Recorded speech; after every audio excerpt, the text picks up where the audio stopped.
जो 180 रुपये हैं वो 6 महीने के बाद इन्वेस्टमेंट में जाने चाहिए, क्योंकि इन्वेस्टमेंट में क्या फ़ायदा होता है कि जितना पैसा आप इन्वेस्ट करते हैं मोर और लेस उतना ही आपका पैसा ग्रो करता रहता है और ओवर द ईयर आपका पैसा डबल और फिर कंपाउंड इफेक्ट होके फर्दर डबल और फर्दर डबल हो जाता है। फिर आपकी कोई सेविंग और इन्वेस्टमेंट प्लान नहीं होता। जिन लोगों की इन्वेस्टमेंट प्लान होते हैं ना, उनकी आमदनी बढ़ती रहती है, उनके पास पैसा ज़्यादा आता रहता है, ज़्यादा ज़राए पैदा हो जाते हैं, आमदनी डिफरेंट अंदाज में आना शुरू हो जाती है, क्योंकि उनका एक मकसद है। एक बात याद रखिए, ये मैं लॉ ऑफ अट्रैक्शन के तहत बात करने जा रहा हूँ कि जो यूनिवर्स है ना, ये उसको सपोर्ट करती है कि जो कोई चीज़ बना रहा है, कोई गाड़ी बना रहा है, मतलब बनाना चाहता है, कोई घर बनाना चाहता है, कोई कुछ भी अचीव करना चाहता है, कोई मकसद के ऊपर, गोल के ऊपर लगा है।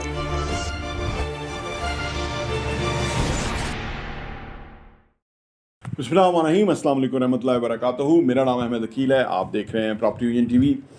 बेशुमार लोग सेव नहीं कर पाते। सेविंग की आदत, बचत करने की आदत पाकिस्तान में बहुत कम लोगों की है और दुनिया में कई कौमें हैं बहुत बचत करती हैं और उससे क्या उनको फ़ायदे होते हैं, या कोई भी बंदा जो बचत करता है, सेविंग करता है, और उस सेविंग को कैसे करना चाहिए, कितना सेव करना चाहिए, कितना खर्च करना चाहिए, क्या इन्वेस्टमेंट करना चाहिए, इन तमाम बातों के ऊपर आइए डिस्कस करते हैं। ये वीडियो उन लोगों के लिए बहुत मुफीद हो सकती है कि जो लोग कहते हैं कि जी हमारे पैसे नहीं बचते, पता नहीं लगता पैसा आता कहाँ है जाता कहाँ है, हम तो उधर के उधर ही हैं और लोग हमारे साथ ही उतना ही कमाते थे, वो अमीर हो गए, तरक्की कर गए, क्या फ़र्क है, ये क्या वजूहात हैं, आइए बात करते हैं। देखिए जी, सेविंग करने का बेहतरीन तरीका ये है कि जो भी आप कमाते हैं उसका 30% आपका सेव होना चाहिए, 70% के अंदर आपकी बाकी मामला चलने चाहिए, और उस 70% में भी 50% आपका सारा खर्चा होना चाहिए और 10% एजुकेशन के लिए कोई बजट मुकर्रर करें और फर्दर 10% जो है वो आपका कोई तफरी के लिए हो, रिक्रिएशनल एक्टिविटीज़ वगैरह के लिए हो।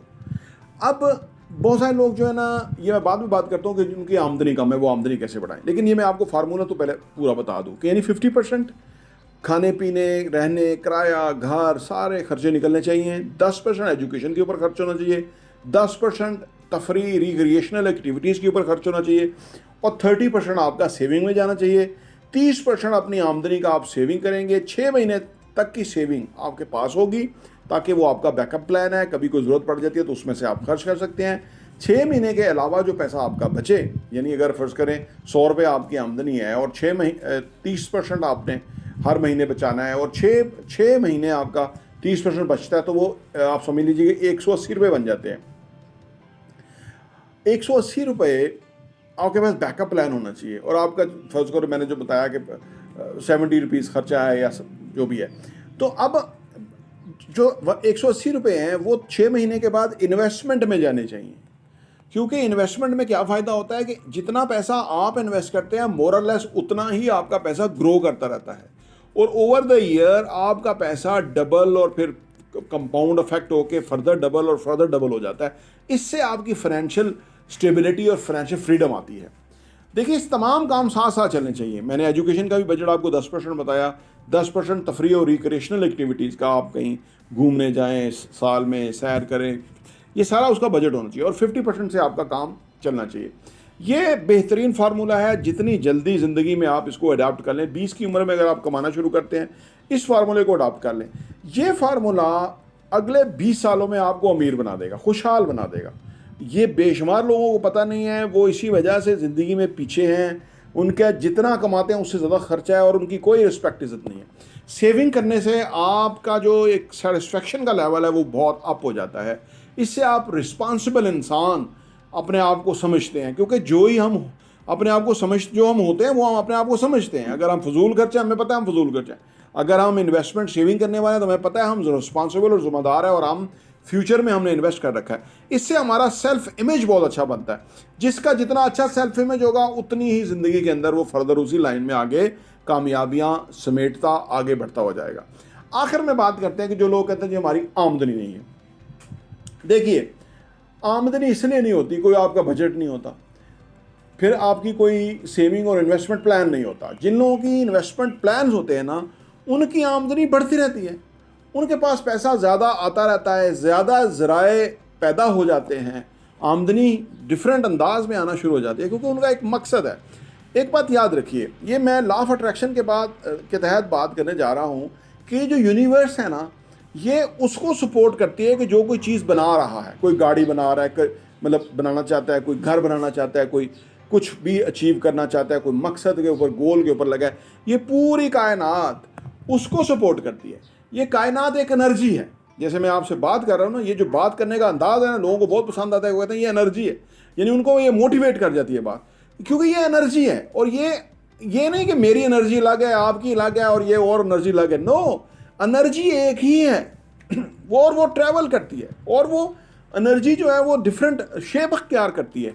यानी एक बहुत बड़ी एनर्जी, जैसे ऑक्सीजन है ना ये पूरी फ़िज़ा के अंदर, इसी तरह इस फ़िज़ा के अंदर एनर्जी है। जब हम इसको आप समझिए, जब हम इसको गोल मुकर्रर करते हैं तो ये एनर्जी शेप कन्वर्ट करती है। अब वो चीज़ हमारे सामने आस्ता आती है, लेकिन उसकी शेप उसी वक्त कन्वर्ट हो जाती है, वो उस पर काम शुरू हो जाता है। जो ही हम मैनिफेस्ट करते हैं ना, जो हम ज़िंदगी में चाहते हैं, और उसको फिर हमारी इंटेंशन अच्छी है और हमारी जो इंटेंसिटी के साथ हम उसको शिद्दत के साथ चाहते हैं, तो वो चीज़ सही मानों में हमारे सामने आ जाती है। वो घर है, गाड़ी है, आप अच्छी खातून से शादी करना चाहते हैं, कुछ भी आप ज़िंदगी में चाहते हैं, अपने बच्चों का अच्छा मुस्तकबिल चाहते हैं, कुछ भी आप चाहते हैं, वो चीज़ आपके सामने हकीकत में सामने आ जाएगी।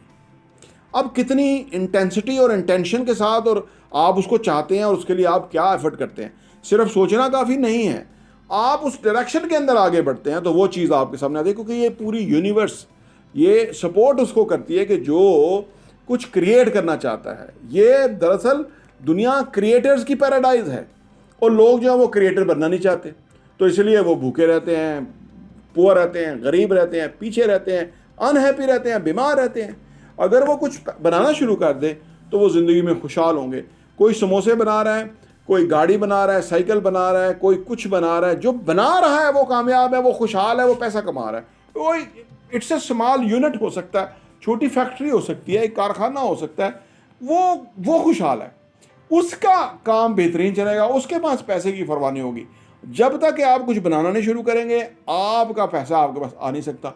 ये प्लान्स होते हैं ज़िंदगी में, आप प्लान बनाइए। ये इसको पहले छोड़ देंगे, ये कैसे होगा, पैसा कहाँ से आएगा, कौन बनाएगा, क्या बंदे कहाँ से आएंगे, ये छोड़ दीजिए। पहले अपना एक मकसद बनाइए, और फिर आप उस मकसद को हासिल करने के लिए पूरी इंटेंसिटी और अटेंशन के साथ काम कीजिए, तो वो चीज़ होना शुरू हो जाएगी। जो लोग किसी नौकरी में है, छोटी सी नौकरी है, आमदनी कम है, उनको चाहिए कि वो पार्ट टाइम कोई चीज़ें बेचें।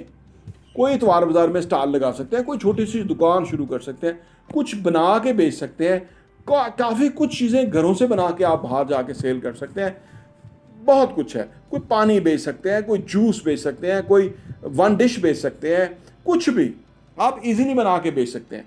अब मसला ये होता है कि वो शुरू करते हैं, कहते हैं जी हमें तो बिकती नहीं है। लोग बहुत ना सवाल करते हैं, क्योंकि दुनिया सवाल करने, चलो एक सवाल को कर लिया, आपको समझ आ गई, बाकी प्रैक्टिकल करना ज़रूरी है।